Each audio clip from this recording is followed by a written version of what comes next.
Our names don't matter. Our issues matter. Because the only thing at this school that should be louder than these pants is the voice of the student body.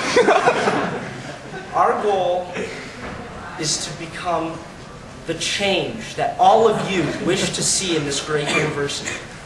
And I think that the majority of our platform can be summed up by one word: Irish. Because that's who we are. That's our name. That's what we represent. And that means a few things to me.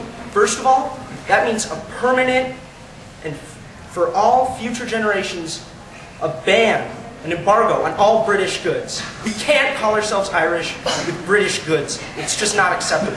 Second, we're going to need St. Patrick's Day off. We're also going to need the day after off. We're also going to get Columbus Day off and the day after off. Our platform is about bringing this school together around the core issues that matter. And that's why you should vote for us. Because that's what you're really doing. You're voting for issues, not people. Thank you. Student life issues. We all have issues. Now, there are a lot of things that we can do and that Cooper and I will do to solve these problems, one of the most important being installing a bidet in every building on campus. However, we feel that there are other issues that are even more important than that, issues that must be tackled right away. And in our opinion, one of the most important life issues is the problem of parietals. Right now, the way parietals are enforced is not efficient for either the offender, the offendee, or the people doing the enforcement. So, we plan to install a new enforcement system, which, as I'm sure you have read in the Observer, is implementing the temple guards from Legends of the Hidden Temple. Now, I understand that for some of you more serial parietal breakers, this makes you nervous because the temple guards are very sneaky and literally jump out of nowhere. However, you can achieve a pendant of life if you are able to accomplish certain feats of strength, i.e. conquering the steps of knowledge, in front of who we will appoint as the new head of Res Life, Olmec, the giant stone head. So, also, we will replace card swipes at the entrances to the girls' dorms with assembling the Shrine of the Silver Monkey. And finally, if you are caught breaking parietals, in traditional Legends fashion, you will be able to tag in another partner to finish the task for you.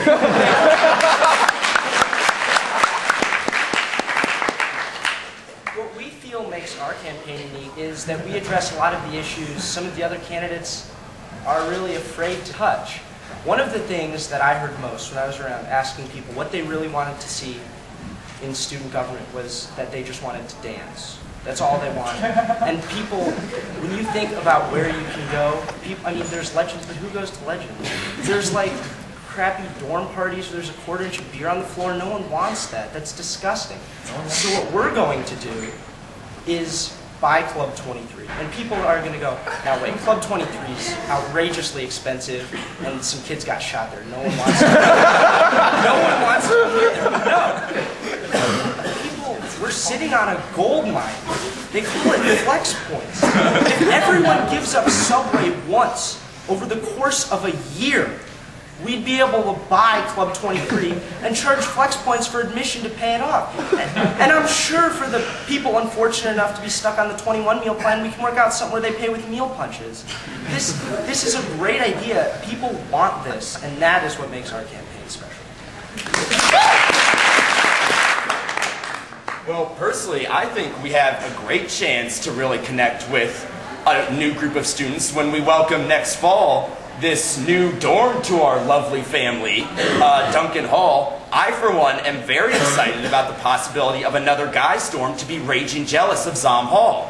So, and I think that we should, be very proactive about welcoming them by making an official student government sanction, forcing their intramural teams to be named the Donuts. Now, we've also heard talks about the ordinance as well, and I would just like to say that I applaud the current administration's efforts to stop an ordinance that would make it illegal to party. Now, however, me and Cooper, we want to take this one step further. We really think it's necessary to pass an ordinance that would make it illegal not to party. Now, I realize there have been a lot of people, there have been some people. There was this one guy who asked me what the definition of to party is.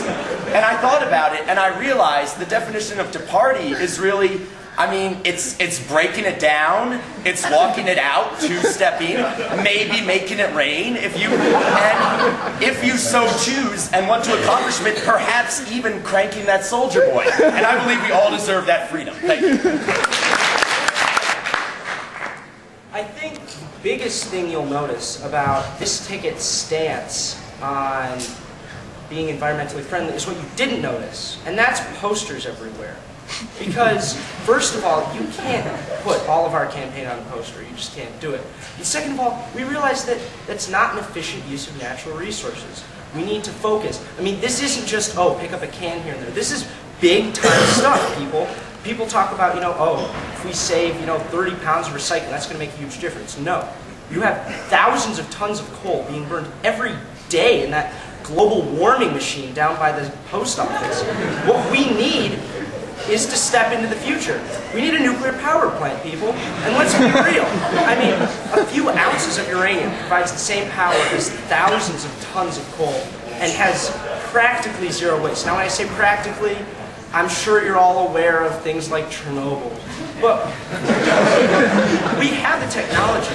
You turn it into, it's pretty cool, you turn it into this special glass, and it's basically zero radioactivity. We even have a plan to take care of it. What we're going to do is take North Dining Hall, raise it on stilts, and then put all the waste underneath it. It might even make the food taste a little better. So, that's our plan. Would you rather be elected or have Notre Dame football win a national championship next year, and why? Dan. I think we can pretty easily say that we'd rather be elected because some of these issues, I mean, let's be real, people, it's football. Like, honestly, we're talking about things like diversity, environmental change, community relations. A lot of this stuff is important. When you grow up and you're talking to your grandkids, what do you want to tell them? Oh yeah, I made this sweet deal to get us a national championship. Now South Bend sucks. No, that's not what you want to say. You want to push for the real issues, the ones that really matter. And an example of this would be diversity. And I need to stress to you that diversity doesn't necessarily mean people who look different. Best example, I have 2 roommates. One of them is from Honduras, one of them is from a town in Kansas. The town in Kansas is not unlike my own. Simple community, mostly white. My other roommate from Honduras, he's been bartending since approximately the age of 12. Nero and I, we're homeboys. We couldn't be closer. We come from different places, we speak different languages, but we're really the same. Here's my other roommate, I don't have anything in common with him. I can't stand the kid, I really hope he's not listening. It's these kind of issues that we need to focus on. I mean, we have what, the best class or something? Eventually, don't worry about it. So I just wanted to echo some of his frustrations. For some reason, I don't feel like a lot of people take our campaign very seriously.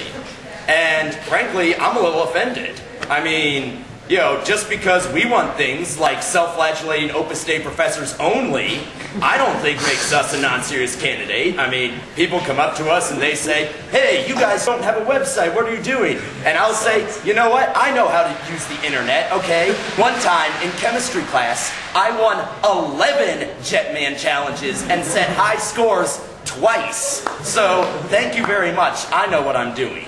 Now, I can do one of 2 things here to really show you what I mean. If I were really just joking, I would go up here and repeat word for word the YouTube video, My New Haircut. But because I'm serious, I'll tell you that there is no better thing to do than to vote for the best guitar hero or heroine that would ever grace this office. And the best nickname, although maybe a little risque, that has ever occupied the vice presidential spot. Thank you very much, and God bless America and nowhere else.